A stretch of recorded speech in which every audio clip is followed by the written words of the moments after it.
Hey everyone, welcome back to my channel, or welcome if you're new. I'm Amy, and today we're making a pot roast that will warm you right up from head to toe. It's an iconic New England dish, and now it's popular everywhere, with mouth-watering variations like Mississippi pot roast, Georgia pot roast, even Caribbean pot roast. We're even making a little twist variation on the classic pot roast ourselves today. And it does take a little while to make, but that's mostly just sitting around playing games or watching movies while it cooks, so it's perfect for a lazy weekend. First things first, let's preheat the oven to 325 Fahrenheit so it's ready when we are. We'll start with our ultra flavorful broth, that liquid that's going to make our beef so tender and tasteful. The base for this is a cup of concentrated beef broth. I'm using bouillon and mixing it with double the bouillon powder so it has that concentrated flavor. Mix that all up and set that to the side for just a moment. Now grab a small to medium bowl and add 1/3 cup of our twist ingredient, which is balsamic vinegar.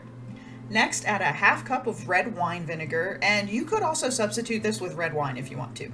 Add a 1/4 cup of packed brown sugar and about 1.5 tablespoons of either minced or crushed garlic. I'm using some pureed garlic I had in my freezer and it worked just fine.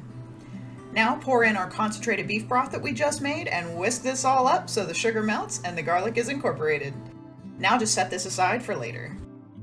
Next we'll prep our vegetables, and I'm starting with the carrots. I'm using 4 carrots, and make sure to peel these and wash these really well. Chop them up into medallions about 1/4 to 1/2 inch thick and set them to the side. Make sure not to cut them too thin and small though, because we want them to hold their shape and not become like carrot mush. Next, we need 4 to 5 potatoes. Either gold potatoes or russets will work well for this. You can peel them if you don't want the skins, or you can leave the skins on like I am here. Just make sure to scrub these really well because dirt is not an ingredient in this pot roast. Just chop them into chunks, but don't make the chunks too small. Again, these potatoes are gonna cook for a while, just like the carrots, and small pieces will overcook and then just kind of fall apart into potato mush. And we want chunks of potato that still look and taste like chunks of potato. Next is an onion, and this onion is gigantic. We really don't need that much of this onion, so I'm only using about 1/4 of it. We ultimately want the equivalent of about half of a medium onion in total.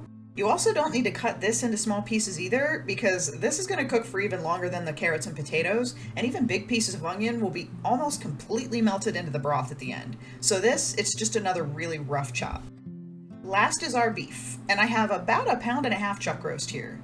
Now normally when I buy a 3-ish pound chuck roast at the store, I cut it in half to freeze it, since 3 pounds is a lot of roast for me and my husband. By the way, this recipe does double up beautifully if you're feeding a bunch. Just use a 3-pound chuck roast, double everything up, and it all turns out beautifully. Salt and pepper the roast on all sides, and we now have everything ready to start cooking. To cook all this, we need a Dutch oven or a large oven-safe heavy bottom pot like a stainless steel. Add a tablespoon or 2 of oil and heat this up over medium-low to medium heat. When the oil's nice and shimmery, put the chuck roast in and we're gonna sear it. We aren't cooking this the whole way through, not even close, just browning it on all the sides. And you can see mine is already starting to kind of come apart here, but that's just fine, it won't make any difference. When all sides of the roast are browned, pull it out of the pan, but keep it close because we'll need it again in just a second. Turn the heat down to low and add the chopped onion. Saute this just for a couple of minutes until it starts to turn brown. If the bottom of the pan does start to get a little too dark, pour in a little bit of the beef broth mixture we made earlier to deglaze it. When the onions are starting to brown, add the chuck roast back to the pot and pour in the rest of the beef broth mixture. Move everything around a bit in the pot so the onions aren't all just kind of sitting there on the bottom. Cover this and pop it in the oven at 325 Fahrenheit for 1 hour. After an hour, pull the chuck roast out of the oven, and now we're going to add our carrots and our potatoes. Give this a stir so everything gets mixed up, and then we also want to add more beef broth, about 2 cups, again of the concentrated broth. Cover this again, pop it back in the oven for another 1.5 to 2 hours. Now if you double this recipe, I would definitely go for the full 2 hours, but 1.5 hours was perfect for this half of a roast. When our timer goes off, we're gonna pull this out and pop off the lid so we can lose our minds at how amazing this looks. When we recover from that, we need to remove the chuck roast from the pot. Shred it up with 2 forks, and it should shred really easily. You may even be able to shred it right in the pot if it's falling apart already, but if not, shred it and then return the roast to the pot, stir it back in, and dinner is ready. This smells so heavenly, and that beef is just fall apart tender and so juicy. The carrots and the potatoes, they're nice and soft, but they're not too soft. They still have some lovely texture, and they don't just fall apart when you stick them with a fork. Now the onions, they're mostly part of the sauce now, but what a sauce it is. It has a really deep, meaty flavor from the roast, but that balsamic vinegar and the brown sugar give this a subtle kind of a sweetness and a little bit of a tang from the acidity. It's like an ogre. It has layers. Tasty, tasty layers. Just make sure to clean the bowl with some bread when you're done, because trust me, you do not want to miss out on one drop of this pot roast.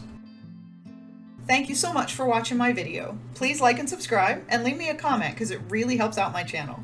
Come and hang out with me on Wednesdays for holiday and special occasions recipes at the moment, because this week we're finishing up our Halloween treats. And every Sunday I have another cozy, comforting, home-cooked recipe to share, so stay tuned. I hope you have a wonderful week, and I'll see you back here next Sunday for some more comforting home cooking. Bye!